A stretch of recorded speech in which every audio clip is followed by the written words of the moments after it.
Hello good morning guys, welcome back to my channel. और आज फिर हम एक चैप्टर करेंगे एनसीईआरटी का, जो ट्वेल्थ क्लास की पॉलिटिकल साइंस की एनसीईआरटी है। उसका चैप्टर 3 करेंगे आज। We have already covered 2 chapters, तो आपको अगर पुराने 2 चैप्टर्स देखने हैं तो आप प्लेलिस्ट में जाकर देख सकते हो। अ, अगर मैं अपना इंट्रोडक्शन दूं तो मैं एक पीएचडी रिसर्च स्कॉलर हूं और मैंने जेआरएफ क्वालिफाई किया है पॉलिटिकल साइंस में। और during my UPSC and UPPCS preparation मैंने ये सारी एनसीईआरटीज़ की हुई हैं। इवन मैंने अपने सब्जेक्ट को कवर करने के लिए भी एनसीईआरटी की हुई है। तो एक मेरा छोटा सा इनिशिएटिव है जो आपका सेंट्रल यूनिवर्सिटी जो एंट्रेंस टेस्ट हो रहा है उसके लिए मैं उन स्टूडेंट्स को कंट्रीब्यूट कर पाऊँ जो इसे क्वालिफाई करना चाहते हैं और एक अच्छे यूनिवर्सिटी में एडमिशन लेना चाहते हैं, क्योंकि एक अच्छा कॉलेज आपके लिए लाइफ चेंजिंग हो सकता है। तो जस्ट ट्राई इट कि आप अच्छे से एफर्ट्स करो, अच्छे से मेहनत करो, ताकि आप अच्छा स्कोर करो इस एंट्रेंस टेस्ट में और एक अच्छी यूनिवर्सिटी पे एडमिशन लो, जैसे डीयू के कॉलेजेस हो गए। ये आपके लिए लाइफ चेंजिंग हो जाएगा, ट्रस्ट मी गाइस। तो मेरा छोटा सा इनिशिएटिव उन स्टूडेंट्स के लिए है जिन्होंने एनसीईआरटीज कभी नहीं पढ़ी हैं, या पढ़ी भी हैं तो सिर्फ सब्जेक्टिव पॉइंट ऑफ व्यू से कि हमने आंसर राइटिंग की है। तो यहाँ पर मेरा एफर्ट ये है कि मैं आपको ये सिखा पाऊँ कि एनसीईआरटीज को हम ऑब्जेक्टिव क्वेश्चंस के पर्सपेक्टिव से कैसे पढ़ते हैं, आप इनसे एमसीक्यूज कैसे निकालोगे, फैक्चुअल इंफॉर्मेशन कैसे लोगे, ताकि जब एंट्रेंस टेस्ट होगा जो ऑब्जेक्टिव बेस्ड होगा, एमसीक्यू बेस्ड होगा, तो आप उसे अच्छे से कर पाओगे। ठीक है, तो शुरू करते हैं आज का chapters. Hope you will like it. अगर आपको पसंद आए तो मेरे चैनल को सब्सक्राइब करिएगा एंड लाइक ज़रूर करिएगा। एंड अपने फ्रेंड्स के साथ शेयर कर सकते हो आप इसको, ताकि उन्हें भी हेल्प मिले एक अच्छे कॉलेज में एडमिशन लेने में। Okay, so let's start guys. तो आपका थर्ड चैप्टर है पॉलिटिक्स ऑफ प्लान्ड डेवलपमेंट। तो इसमें हम पढ़ेंगे कि इंडिया में जो पॉलिटिकल डिसीजन लिए गए थे प्लानिंग को लेकर, डेवलपमेंट को लेकर, तो वो कैसे कैसे रही है। तो इसमें हम सारी फैक्चुअल इंफॉर्मेशन देखेंगे हम, कि एग्जाम, हमारे जो एंट्रेंस एग्जाम है उसके पॉइंट ऑफ व्यू से कौन कौन से फैक्ट्स और कौन कौन से पैराग्राफ्स इंपॉर्टेंट हैं। तो अगर नीचे चला जाए तो सी, आप पैराग्राफ पैराग्राफ वाइज रीड करना शुरू करना है इसको। ठीक है, और मुझे जो इन्फॉर्मेशन यहाँ पे इम्पोर्टेंट लगेगी एग्जाम पॉइंट ऑफ व्यू से, मैं वो आपको हाईलाइट करके बताऊंगी यहाँ पर। बट ऐसा नहीं कि आपको सिर्फ वो हाईलाइटेड पॉइंट पढ़ लेना है, आपको पूरा पैराग्राफ, पूरा चैप्टर पढ़ना है। हाँ, बस जो हाईलाइटेड पॉइंट्स हैं उन पे फोकस करना है, उनसे रिलेटेड आपको नोट्स बनाने हैं। तो आप एक A4 शीट ले लेना, उसमें पॉलिटिक्स ऑफ प्लान्ड डेवलपमेंट लिखो ऊपर हेडिंग, उसके बाद उसके सब हेडिंग के हिसाब से कुछ छोटे छोटे नोट्स बनाएंगे। इससे क्या होगा, आपको रिवीजन करने में हेल्प मिलेगी और आपको लॉन्ग टर्म मेमोराइज करने में भी रहेगा, लंबे समय तक आपको याद रहेगा। और जब आपको याद रहेगा तो बट ऑब्वियस है आप एमसीक्यूज में एलिमिनेशन मेथड लगा पाओगे, आप आंसर को सेलेक्ट कर पाओगे। राइट, क्योंकि एक सब्जेक्टिव आंसर, 2-3 पेज का आंसर लिखना एक अलग बात होती है, लेकिन एमसीक्यू को टैकल करना एक डिफरेंट थिंग होती है। This is a kind of art या स्किल कह सकते हो, जो आपको सीखना पड़ेगा अगर आपने इसके पहले कभी कॉम्पिटिटिव एग्जाम्स में नहीं बैठे हैं। ट्वेल्थ तक तो जनरली होता है ना, हम स्टूडेंट्स कभी भी कंपटीशन तो देते नहीं है, तो हमें आइडिया भी नहीं होता है कि हम एमसीक्यूज को कैसे टैकल करें। तो इसमें हम वही सीखेंगे। आप पूरा चैप्टर पढ़ो ताकि आपका कॉन्सेप्ट भी क्लियर रहे, और फैक्चुअल इंफॉर्मेशन इंपॉर्टेंट जो है वो तो मैं बता ही दूंगी आपको। बट हाँ, नोट्स जरूर बनाते चलना। राइट, तो यहाँ पर आ जाओ। तो एक यहाँ पे एक है, आपको थोड़ा डिफरेंस पता होना चाहिए कि लेफ्ट एंड राइट आइडियोलॉजी क्या है। तो यहाँ पे मैंने हाईलाइट कर दिया है कि जो पुअर या डाउन ट्रोडन सेक्शंस होते हैं, उनसे रिलेटेड पॉलिसीज को जो फेवर करते हैं उनको लेफ्ट बोलते हैं, लेफ्टिस्ट बोल सकते हैं। या जो राइट विंग के होते हैं, राइट आइडियोलॉजी पे बिलीव करते हैं, वो क्या करते हैं, वो फ्री कंपटीशन या मार्केट इकोनॉमी में बिलीव करते हैं या उसको फेवर करते हैं। राइट, तो ये हो गया आपका लेफ्ट एंड राइट आइडियोलॉजी। तो एक इसमें क्या करोगे, जब आप नोट्स पे नाओगे तो आप ऊपर लिखोगे कि पॉलिटिक्स, फिर नीचे लिख देना राइट आइडियोलॉजी, लेफ्ट आइडियोलॉजी, फिर उसके नीचे दोनों के थोड़ा थोड़ा पॉइंट्स बना लेना कि it favour poor and down trodden and right ideology favour free market and market economy, that's it. ये क्या होगा, आपको थोड़ा सा कम स्पेस लेगा, आपको मल्टीपल रिवीजन में हेल्प मिलेगी यहाँ से, राइट। अगर नेक्स्ट नीचे आ जाए हम तो द आइडिया ऑफ डेवलपमेंट। तो इंडिया में इसमें बात की गई है कि इंडिया में कैसे कैसे डेवलपमेंट का आइडिया आया और कैसे कैसे आइडिया इसके डेवलपमेंट की जो आइडिया है उसकी जर्नी क्या रही है, right. Okay, so modernization was also associated with the idea of growth. तो यहाँ पे देख लो कि मॉडर्नाइजेशन का आइडिया क्या होता है। मटेरियल प्रोग्रेस, आपका साइंटिफिक रेशनैलिटी, ये एक आइडिया है कि modern, what do you understand by modernization, modernization से आप क्या समझते हैं। सो इसके बेसिस पे कंट्रीज को 3 कैटेगरी में डिवाइड किया जाता है, developed, developing and underdeveloped. So these are the 3 categories जिनको मॉडर्नाइजेशन के बेसिस पे डिवाइड किया जाता है। अभी जैसे हम देखते हैं क्या, इंडिया एक डेवलपिंग कंट्री है। तो डेवलपिंग कंट्री इंडिया है, इसका मतलब कि हमारे यहाँ का जो इकोनॉमिक ग्रोथ है, हमारे यहाँ का जो मॉडर्नाइजेशन है, वो डेवलप्ड कंट्रीज के कंपैरिजन में कम है। और जो अंडर डेवलप्ड है उनका उनका डेवलपमेंट, उनका मॉडर्नाइजेशन डेवलपिंग कंट्रीज के कंपैरिजन में कम है। So this is the category, right. तो आप ये थोड़ा ध्यान रखिएगा कि क्या है ये। नेक्स्ट अगर आप आ जाओ तो यस, यहाँ पे आप देखोगे दो हमारे इस जो इकोनॉमी है उसके दो मॉडल होते हैं, एक लिबरल कैपिटलिस्ट मॉडल, देन आपका सोशलिस्ट मॉडल। अगर एग्जाम्पल आपसे पूछता है तो लिबरल कैपिटलिस्ट मॉडल का बेस्ट एग्जाम्पल आपका यूनाइटेड स्टेट है एंड यूरोपियन कंट्रीज हैं। वहीं पर दूसरा मॉडल है जो सोशलिस्ट मॉडल, उसका सबसे बेस्ट एग्जाम्पल है यूएसएसआर, या इसे रसिया कह सकते हैं आप, ठीक। नेक्स्ट आ जाओ तो हमारे इंडिया में क्या है, अब क्वेश्चन ये आता है कि इंडिया कौन सा मॉडल फॉलो करता है, राइट। तो इंडिया में जो थे इंडिया क्या मिक्स्ड मॉडल फॉलो करता है, दोनों के ही फीचर्स इंडिया में प्रेजेंट हैं।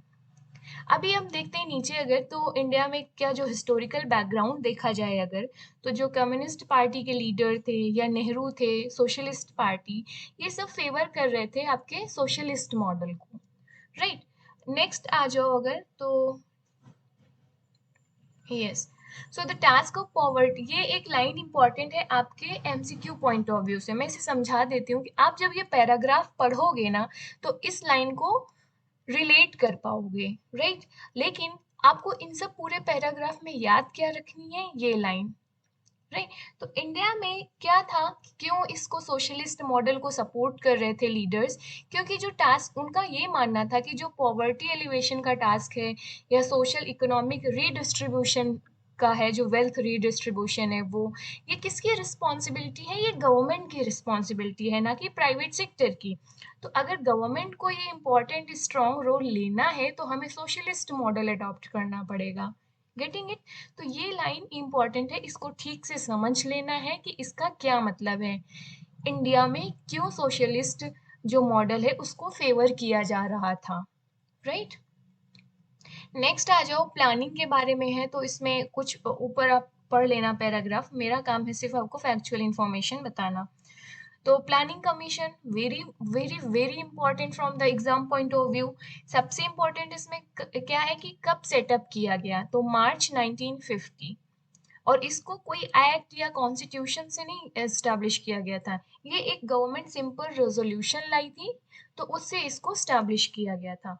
तो हमारे यूपीएससी या यूपीपीसीएस में तो यही क्वेश्चन आता है कि ये जो प्लानिंग कमीशन है वो कब एस्टैब्लिश किया गया, और ये स्टैट्यूटरी बॉडी है या कॉन्स्टिट्यूशनल बॉडी है। तो ये ना तो स्टैट्यूटरी बॉडी है ना ही कॉन्स्टिट्यूशनल बॉडी है, क्यों, क्योंकि यहाँ पर इसको सिंपल रेजोल्यूशन से बनाया गया है, गेटिंग इट। दूसरा, इसकी जो रिकमेंडेशन है वो क्या है, एडवाइजरी रोल का काम करती हैं, ये बाइंडिंग नहीं है गवर्नमेंट में, ये ध्यान रखिएगा।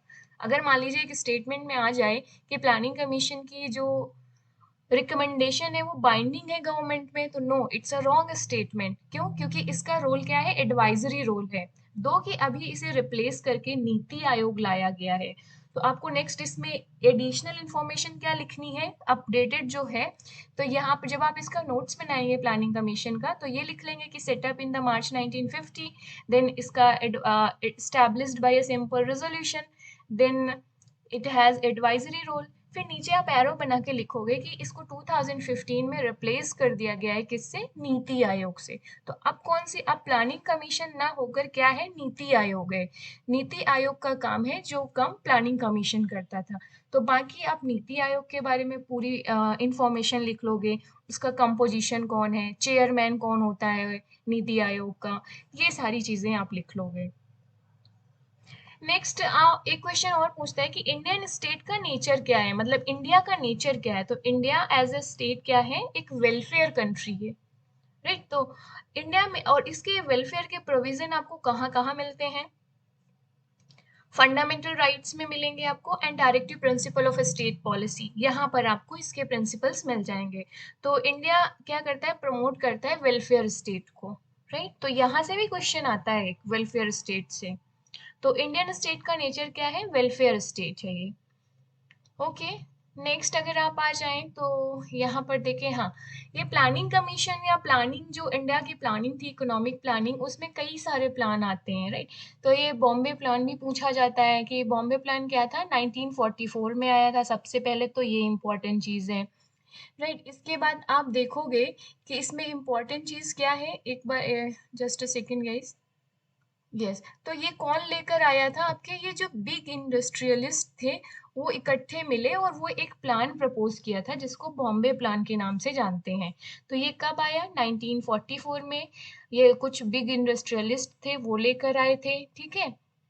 और हाँ, इनका ये यहाँ पर इसका अगर नेचर लिखा होगा कहीं पर, joint proposal for setting up a planned economy in the country, it was called the Bombay Plan. The Bombay Plan wanted, हाँ ये इंपॉर्टेंट है कि इसका नेचर क्या था, state to take major initiatives in industrial and other economic investment, मतलब state को role लेना चाहिए इन सारे इनिशिएटिव्स पे, ठीक है। तो स्टेट के रोल को भी इन्होंने भी रिकमेंड किया था। ओके, ये हो गया आपका प्लानिंग कमीशन जो हमने ऊपर डिस्कस किया। तो यहाँ पर चेयरमैन है, तो आप प्राइम मिनिस्टर्स के चेयरमैन होते हैं। तो ये आप ऐसे नहीं लिखोगे लाइन बाय लाइन, जब आप प्लानिंग कमीशन लिख रहे होगे नोट्स में, तो उसकी सारी इंफॉर्मेशन एक जगह लिख लोगे ताकि आपको याद करने में आसानी हो, और जब आपको डाउट्स और कंफ्यूजन ना रहे कोई, राइट। नेक्स्ट आ जाओ, यस। सो इंडिया ने 5 ईयर प्लान्स को अडॉप्ट किया अपने इकोनॉमिक प्लानिंग में। तो ये पूछता है क्वेश्चन कि जो इंडिया ने 5 ईयर प्लानिंग प्लान्स बनाए, अडॉप्ट किए, ये कहाँ से इन्फ्लुएंस्ड हैं। तो इसकी इंस्पिरेशन इंडिया ने कहाँ से ली थी, यूएसएसआर से। ये एक क्वेश्चन बनता है यहाँ से, तो ये ध्यान रखना है आपको। नेक्स्ट आ जाओ, बाकी पैराग्राफ पढ़ते रहना, मैं बार बार इस चीज़ को रिपीट कर रही हूँ। बस मेरी जो ये एक्सरसाइज एफर्ट है, ये आपके जो रीडिंग एफर्ट्स हैं उसको थोड़ा सा कम कर देगा, ठीक है। ये मैं बस आपको असिस्ट कर रही हूँ रीड करने में, आपको पूरा चैप्टर पढ़ना है, राइट। फिर आपका है 5 ईयर प्लानिंग। तो 5 ईयर प्लानिंग, हमने पहला एक क्वेश्चन कहाँ से बनता है कि कहाँ से इंस्पायर हुआ, तो कहाँ से हुआ, यूएसएसआर से। नेक्स्ट है कि 5 ईयर प्लान आपका, एक चार्ट बनाओगे आप, एक A4 शीट जब नोट्स बना रहे होगे तो एक आप चार्ट बनाओगे, first year 5 year plan, second 5 year plan, third 5 year plan, fourth 5 year plan, तो 12th तक पूरा लिख लोगे, क्योंकि लास्ट हमारा 5 ईयर प्लान 12th में ही आया है, राइट। 12th 5 ईयर प्लान ही हमारा लास्ट रहा है। तो ये आप ये 12 के 12 5 ईयर प्लान्स लिख लेंगे, और उन कब ये प्लान लाए गए हैं, जैसे फर्स्ट 5 ईयर प्लान आपका 1951 में लाया गया, सेकेंड 5 ईयर प्लान आपका 1956 में लाया गया, थर्ड 5 ईयर प्लान आपका 1961 में लाया गया। तो आप इनको लिख लोगे कब से कब तक, 5 साल के लिए, ठीक है। और इनमें मेजर इनिशिएटिव्स क्या रहे हैं, जैसे फर्स्ट 5 ईयर प्लान का जो मेजर ऑब्जेक्टिव क्या था, मेन जो गोल था वो क्या था, राइट। तो आप अगर नीचे आ जाओगे तो यहाँ पे आप देखोगे कि जो फर्स्ट 5 ईयर प्लान था उसका मेजर ऑब्जेक्टिव क्या था, एग्रीगेरियन सेक्टर, मतलब एग्रीकल्चर में फोकस किया गया था मेन। ताकि एग्रीकल्चर में इन्वेस्टमेंट करना था, डैम्स बनाने थे, इरिगेशन फैसिलिटीज को इम्प्रूव करनी थी। तो मेन फोकस कहाँ पर था? एग्रीकल्चर सेक्टर पे। तो ऐसे ही आप देखोगे कि जो सारे 5 ईयर प्लान है, चाहे फर्स्ट सेकेंड थर्ड ट्वेल्थ तक, इन सबके कुछ ना कुछ स्पेसिफिक टारगेट्स थे, स्पेसिफिक ऑब्जेक्टिव्स थे। तो आपको ये जब आप नोट बनाओगे, आप गूगल कर लोगे किसी भी साइट में, बहुत डिटेल में, बहुत एक अरेंज मैनर में मिल जाएंगी आपको ये डिटेल कि 5 ईयर प्लान्स ऑफ इंडिया। तो आप ऐसे करोगे तो आपको बहुत ही अरेंज फॉर्म में मिल जाएंगी ये चीज़ें, वहां से आप नोट डाउन कर लो और सबकी स्पेसिफिक ऑब्जेक्टिव्स लिख लो। ये पूछा जाता है एग्जाम में गाइस। तो ये बहुत इंपॉर्टेंट है 5 ईयर प्लानिंग। तो ये लाता कौन था? आपका प्लानिंग कमीशन। ओके, अब नेक्स्ट आ जाओ सेकेंड 5 ईयर प्लान का। जैसे आप देख लो, इसका मेजर ऑब्जेक्टिव क्या है? ये इसने फोकस किया था हैवी इंडस्ट्रीज में। ये भी क्वेश्चन आता है कि सेकेंड 5 ईयर का प्लान का मेन फोकस क्या था। एक क्वेश्चन यहाँ से बनता है, और दूसरा क्वेश्चन यहाँ से बनता है सेकेंड 5 ईयर प्लान से कि ये किस मॉडल पे बेस्ड था। तो फर्स्ट 5 ईयर का भी एक मॉडल है, तो उसको आप लिख लेना। तो पीसी महालनोबिस मॉडल भी इसे कहते हैं, महालनोबिस मॉडल। तो किससे इंस्पायर था, किसने दिया था? इनकी लीडरशिप में डेवलप किया गया था। तो ये दो क्वेश्चन हो गए आपके यहाँ से, एक हैवी इंडस्ट्री और इनका ये जो स्कॉलर है या इकोनॉमिस्ट है, इनका नाम हो गया। अब इनके बारे में थोड़ी सी इंफॉर्मेशन है कि ये फाउंडर है ऑफ इंडियन स्टैटिस्टिकल इंस्टीट्यूट के, और इन्होंने कब फाउंड किया था? 1931 में। आप ये फैक्चुअल इंफॉर्मेशन है, तो जब पीसी महालनोबिस के बारे में आप नोट कर रहे होगे तो ये जरूर इंफॉर्मेशन ऐड ऑन कर लेना उस पे। नेक्स्ट आ जाओ अगर आप, तो यस, डिसेंट्रलाइज्ड प्लानिंग। तो आपको पता होना चाहिए कि what is the decentralised planning, इसका क्या मतलब होता है। तो यहाँ पर ये होता है कि केवल स्टेट ही नहीं इसको डिसाइड कर रही है प्लानिंग को। यहाँ पर क्या होता है, स्टेट पार्टिसिपेट करने का मौका देती है किसको?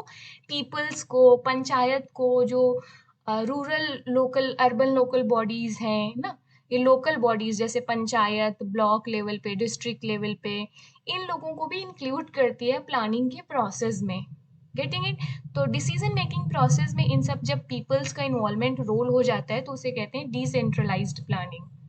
सेंट्रलाइज्ड प्लानिंग में क्या होगा कि सिर्फ स्टेट अपना बैठेगा, गवर्नमेंट अपना प्लान बना लेगी और किसी लोकल पीपल्स को इन्वॉल्व नहीं करना है। ये डिफरेंस होता है। ओके, तो नेक्स्ट आप इसमें एग्रीकल्चर वर्सेस इंडस्ट्री में नेक्स्ट आप आ जाओ, इसको पूरा पैराग्राफ पढ़ लेना आप, ठीक है? हाँ, यहाँ पे एक वर्ड मेंशन था, प्रोग्राम ऑफ कम्युनिटी डेवलपमेंट। तो इसमें कोई इन्फॉर्मेशन नहीं दी है, सीधे आप गूगल करना ये कब लॉन्च किया गया था, ये प्रोग्राम कब लाया गया था, इसके बाद इसकी डेट पूछता है तो वो लिख लेना, यहाँ पर ऐड ऑन कर लेना। नेक्स्ट आ जाओ, पब्लिक वर्सेस प्राइवेट सेक्टर। तो ये क्या है मतलब? तो कैपिटलिस्ट मॉडल हमने ऊपर पढ़ा ना कि कैपिटलिस्ट मॉडल एक होता है, एक सोशलिस्ट मॉडल होता है। तो कैपिटलिस्ट मॉडल के एग्जांपल थे आपके European countries and USA. Socialist model का जो एग्जांपल था यूएसएसआर था, और इंडिया ने मिक्स्ड मॉडल अडॉप्ट किया था, ये यहाँ पर मेंशन भी है।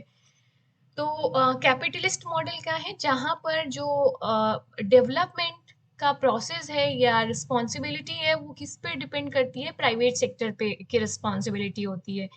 सोशलिस्ट मॉडल में इसका जस्ट अपोजिट होता है, वहाँ पर प्राइवेट प्रॉपर्टी के कॉन्सेप्ट को अबॉलिश कर दिया जाता है, और जो प्रोडक्शन होता है, डेवलपमेंट होता है, ये सारी प्रोसेस कौन कंट्रोल करता है? स्टेट करता है। ठीक है, तो ये हो गया ये डिफरेंस, ये भी आप ध्यान रखना, जरूरी है एग्जाम पॉइंट ऑफ व्यू से। नेक्स्ट अगर आप आ जाओ, तो इस पैराग्राफ में मुझे कोई ऐसी फैक्चुअल इंफॉर्मेशन तो नहीं मिली है, बट हाँ एक बार आप रीड आउट कर लेना इसको, आउटकम्स को रीड कर लेना। फाउंडेशंस में अगर हम देखें तो इसे भी आप रीड कर लेना, कोई फैक्चुअल इंफॉर्मेशन मुझे नहीं लगी, लेकिन कॉन्सेप्ट के हिसाब से ज़रूरी है रीड करना। लैंड रिफॉर्म्स, तो ये कार्टून आप देखोगे, ये आपको, मुझे तो बड़ा अच्छा लगा। Oh I thought land reforms were about improving the quality of soil. तो अगर किसी ने कभी भी मतलब ह्यूमैनिटीज के सब्जेक्ट नहीं पढ़े हैं, वो साइंस बैकग्राउंड का है, तो जैसे मैं भी जब ट्वेल्थ क्लास में मैंने मैथ्स से किया था, तो जब मैंने ग्रेजुएशन करने को सोचा तो उसमें तो ह्यूमैनिटीज के सब्जेक्ट थे, मैं for the first time political science, history, philosophy ये सब पढ़ रही थी। तो आपको ना पहली बार जब आप पढ़ रहे हो तो आपको क्लैरिटी की बहुत ज़्यादा ज़रूरी होती है। तो ये सब आपका एनसीईआरटी से जो क्लैरिटी है वो बहुत अच्छा आएगा। तो लैंड रिफॉर्म्स का ये मतलब नहीं होता है improving the quality of soil, जो जैसे ये हमारे बॉस ये सोच रहे थे। तो लैंड रिफॉर्म का मतलब क्या होता है, क्या है, abolition of the colonial system of the zamindari. तो जमींदारी सिस्टम जो हमारी ब्रिटिश इंडिया लेकर आए थे, ब्रिटिश इंडिया के टाइम आया था, जो कॉलोनियल स्टेट था। तो यहाँ पर आप देखोगे कि जब हमारा इंडिया फ्री हुआ तो लैंड रिफॉर्म्स की जरूरत पड़ी, तो इसमें जमींदारी सिस्टम को अबॉलिश किया गया। क्यों? इसका ऑब्जेक्टिव जब आप ये पैराग्राफ पढ़ोगे तो आपको पता चलेगा कि जमींदारी सिस्टम में क्या था, कि जो लैंड की ऑनरशिप थी वो एक एक स्ट्रॉन्ग पर्सन मुखिया में थी, और जो बाकी लोग थे वो एक एज ए लेबर काम करते थे, राइट। तो लैंड रिफॉर्म की जरूरत पड़ी जिससे कि रीडिस्ट्रीब्यूशन की जा सके इस जो कॉन्सेंट्रेटेड लैंड है। जो पुअर पीपल्स हैं, लैंडलेस लेबर्स हैं, उनको भी लैंड की ओनरशिप दी जा सके, ताकि जो रिच एंड पुअर के बीच में गैप है उसको कम किया जा सके। Getting it? तो इसके लिए इसको ये लैंड रिफॉर्म की जरूरत पड़ी। तो इसमें सबसे पहला स्टेप गवर्नमेंट को क्या था, जमींदारी सिस्टम को अबॉलिश करना। Getting it? नेक्स्ट आ जाओ अगर, तो यहाँ से क्वेश्चन आपका बहुत आएगा ग्रीन रिवॉल्यूशन से।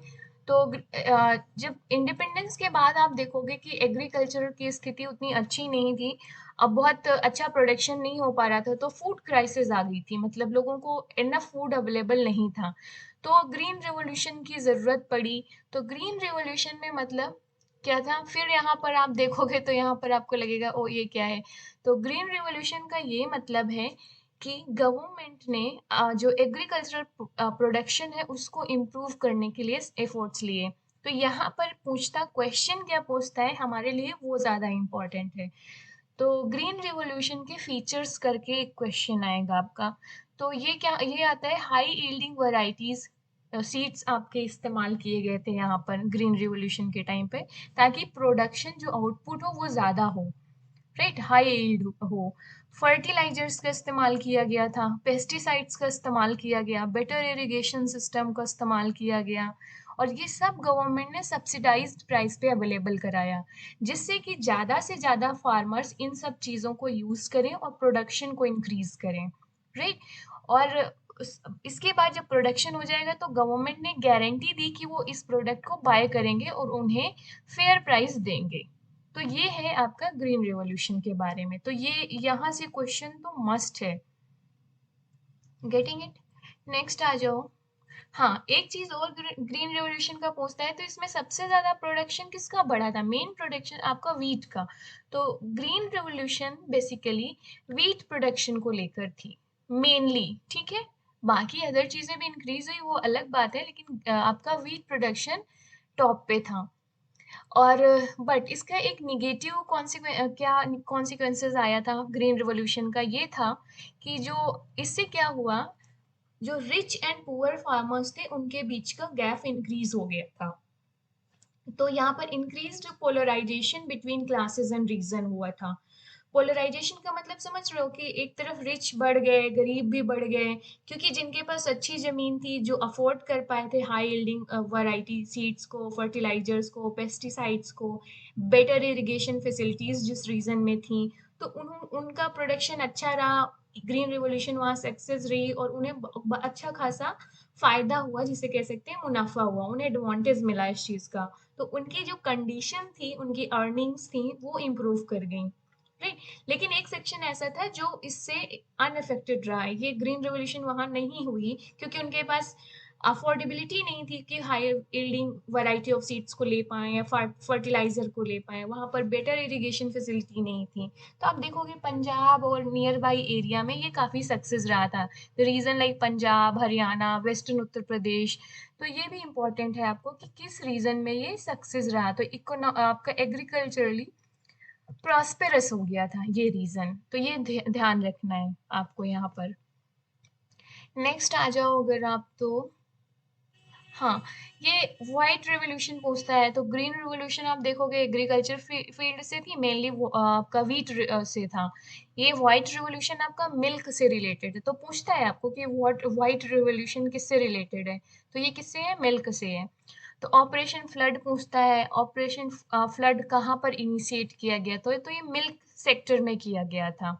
जैसे ये कोऑपरेटिव सेक्टर्स, कोऑपरेटिव्स थी जो मिल्क प्रोड्यूसिंग सेक्टर में, उनको ऑर्गेनाइज करना, राइट, ताकि मिल्क प्रोडक्शन को इंक्रीज किया जा सके।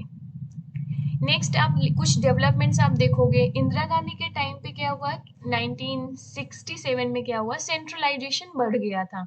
तो यहाँ पर क्या हुआ, प्राइवेट इंडस्ट्रीज में न्यू रिस्ट्रिक्शंस लगा दिए गए थे, और जो प्राइवेट बैंक थी उनको नेशनलाइज्ड किया गया था। तो एक देख लेना प्राइवेट बैंक्स का नेशनलाइजेशन कब कब हुआ है, आरबीआई का कब हुआ, एसबीआई का कब हुआ, बाकी कब कब का हुआ। तो ये हो गया एक इम्पॉर्टेंट सेक्टर।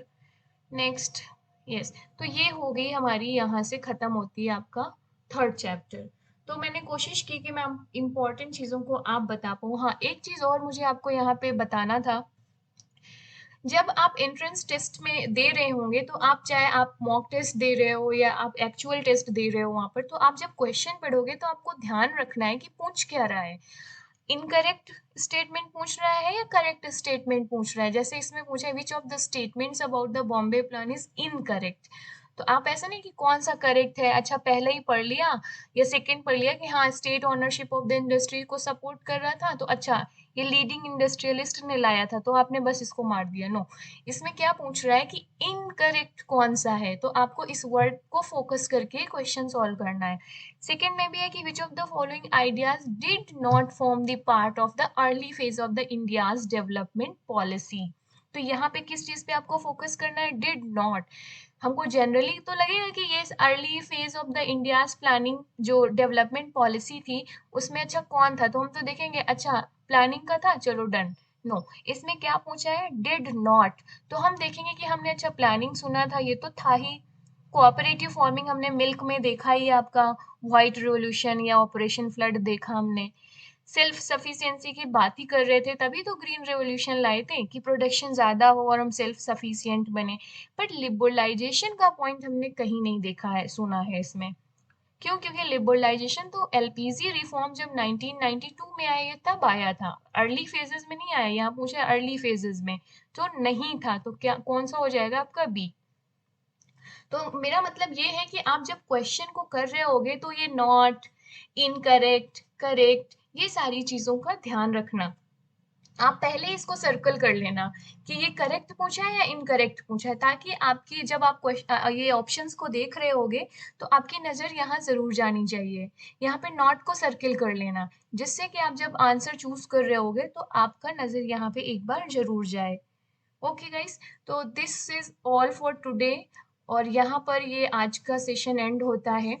तो होप्स हो कि आपको पसंद आया हो वीडियो, और ये मेरी कोशिश थी आपको कि मैं आपको हेल्प करूं इस पे, एनसीईआरटीज को हम एमसीक्यू पॉइंट ऑफ व्यू से पढ़ने के लिए, राइट। तो अगर हम देखें तो अब हमारे पास कितने चैप्टर्स बचे हुए हैं, we have already covered chapter 1, chapter 2 and chapter 3। Next आपके ये, नेक्स्ट हम करेंगे India's external relation, chapter number 4। तो होप कि आपको ये समझ आ रहा होगा, and let me know in the comment box कि इसमें कहाँ पर आपको अभी भी डाउट हो रहा है, या कुछ भी क्वेश्चन एक्स वाई जेड की आपको जो इसके लिए प्रिपरेशन कर रहे हो, तो पॉलिटिकल साइंस पढ़ रहे हो तो आपको प्रॉब्लम कहाँ आ रही है, क्या चीज कवर करने में आपको दिक्कत आ रही है, परेशानी हो रही है, अगर मुझसे सॉल्व हो पाएगा तो आई विल डू दैट। और मेरी कोशिश यही है कि आप अपने एग्जाम में मैक्सिमम स्कोर करो। और जैसा कि एनटीए ने क्लियर कर दिया है कि वो एनसीईआरटी 12th क्लास का जो शब्द है उसको ही बेस बनाएंगे जब वो क्वेश्चन फ्रेम करेंगे। तो आपका एंट्रेंस टेस्ट के लिए जो सिलेबस है बेसिकली, तो वो क्या है, एनसीईआरटीज, वो भी 12th क्लास की। तो हम मेन फोकस हमारा उसी में है, और उसमें हम एडिशनल इंफॉर्मेशन को ऐड ऑन करते जाएंगे। ओके, तो hope you liked it, and yes, अगर आपको पसंद है तो please do subscribe my channel and like it, share it. Thanks a lot, see you in the next video. तब तक के लिए हैप्पी लर्निंग, कीप लर्निंग।